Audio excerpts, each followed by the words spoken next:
AP వ్యాప్తంగా junior డాక్టర్ల ఆందోళనలు కొనసాగుతున్నాయి. ఫేజ్ 3లో భాగంగా అత్యవసర సేవల్ని కూడా జూనియర్ డాక్టర్లు నిలిపేశారు. దీంతో ప్రభుత్వ ఆసుపత్రుల్లో రోగులు తీవ్ర ఇబ్బందులు పడుతున్నారు. జూనియర్ డాక్టర్లు సమ్మె విరమించాలని ప్రభుత్వం విజ్ఞప్తి చేస్తోంది. అయితే స్టైఫండ్ పెంపు విషయంలో ప్రభుత్వం రాతపూర్వక హామీ ఇవ్వాలని జూనియర్ డాక్టర్లు కోరుతున్నారు.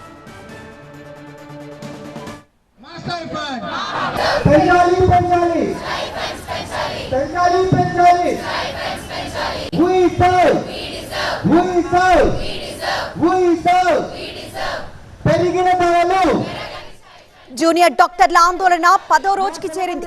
ఇప్పటికే ప్రభుత్వంతో చర్చలు జరిగినప్పటికీ ఎలాంటి పురోగతి కనిపించలేదు.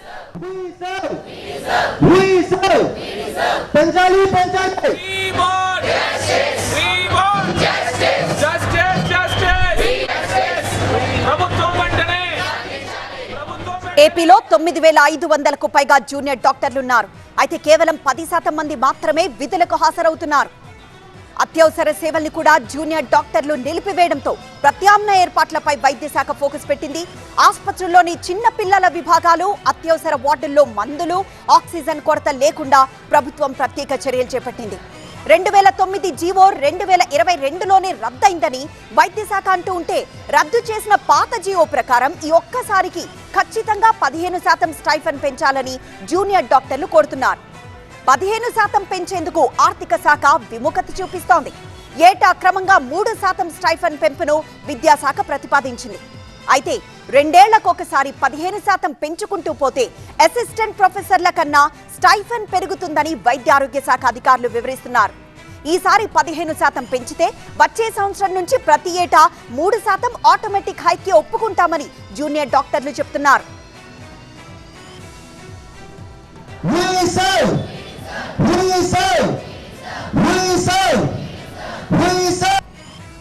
మేము పెట్టిన డిమాండ్ 15% అయితే ప్రభుత్వం 3% అంటుంది. తర్వాత మళ్ళీ 7% చేస్తామంటారు. ఈ నెంబర్స్ దగ్గర ఆగిపోతుంది అనమాట. తెలంగాణలో ఏదైతే కండిషన్స్ ఉన్నాయో ఇక్కడ కూడా అదే కండిషన్స్ ఉన్నాయి. అక్కడ ఎంత ఇన్ఫ్లేషన్ ఉందో ఇక్కడ అంత ఇన్ఫ్లేషన్ ఉంది. అక్కడ డాక్టర్లు ఏ ఇబ్బందులు అయితే పడుతున్నారు, ఇక్కడ డాక్టర్లు కూడా అదే ఇబ్బందులు పడుతున్నారు. ఆ కండిషన్స్లో వాళ్ళకి ఎంత స్టైఫండ్ వస్తుందో మాకు కూడా అంతే స్టైఫండ్ ఇవ్వండి.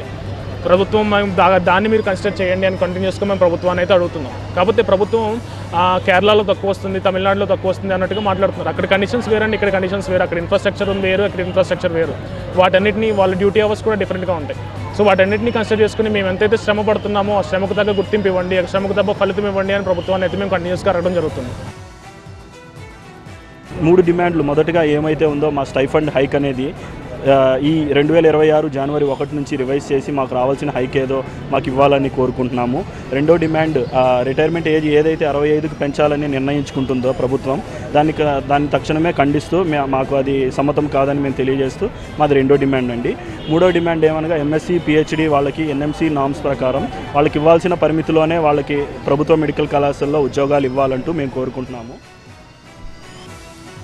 సో ఏపీలో ప్రస్తుతం జూడాల నిరసనతో అక్కడ ప్రభుత్వ ఆసుపత్రుల దగ్గర సిచ్యువేషన్ ఎలా ఉందో వివరించడానికి విజయవాడ నుండి మా ప్రతినిధి శ్రీధర్ లైవ్ లో ఉన్నారు. అలానే విశాఖ నుండి ఖాసా లైవ్ లో సిద్ధంగా ఉన్నారు. ముందుగా విజయవాడకు వెళ్దాం. శ్రీధర్ లైవ్ లో అందుబాటులో ఉన్నారు. శ్రీధర్, ప్రస్తుతం విజయవాడ ప్రభుత్వ ఆసుపత్రి దగ్గర సిచ్యువేషన్ ఎలా ఉంది? రోగులు ఎలాంటి ఇబ్బందులు ఎదుర్కొంటున్నారు?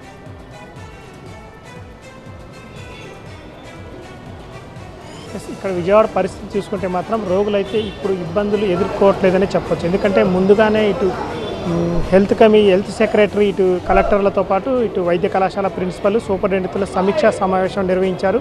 జూనియర్ డాక్టర్లు ముందుగానే ప్రకటించారు కాబట్టి, అంటే అత్యవసర సేవలు నిలిపివేస్తామని ముందుగానే ప్రకటించిన కారణంగా ప్రభుత్వం కూడా ముందుగానే అలర్ట్ అయిందని చెప్పవచ్చు.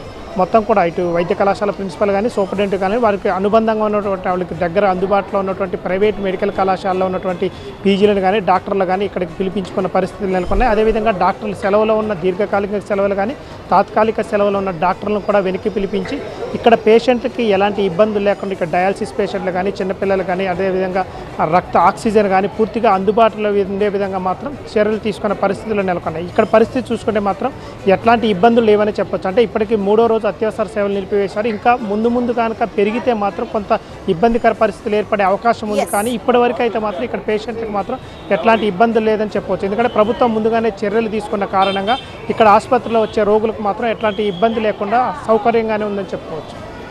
శ్రీధర్, ఇక విశాఖ వెళ్దాం. విశాఖ నుండి మా ప్రతినిధి ఖాజా లైవ్ లో సిద్ధంగా ఉన్నారు. ఖాజా, ప్రస్తుతం ప్రభుత్వ ఆసుపత్రుల దగ్గర సిచ్యువేషన్ ఎలా ఉంది? అధికారులు ఎలాంటి చర్యలు చేపట్టారు రోగులకు ఇబ్బంది కలగకుండా?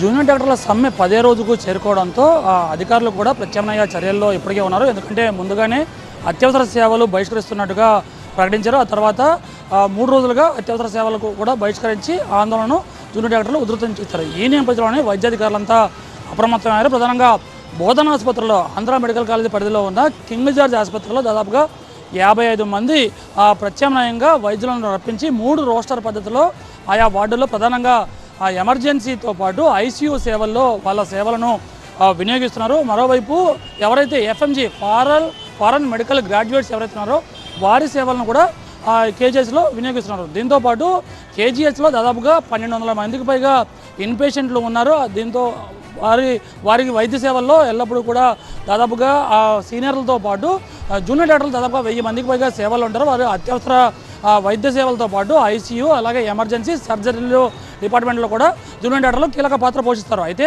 ఈ జూనియర్ డాక్టర్లు దాదాపుగా 1000 మందికి పైగా వాళ్ళు సమ్మెలోకి వెళ్ళిన తర్వాత ఆ ప్రభావం పాక్షికంగా ఈ బోధనాసుపత్రిలో కనిపిస్తుంది.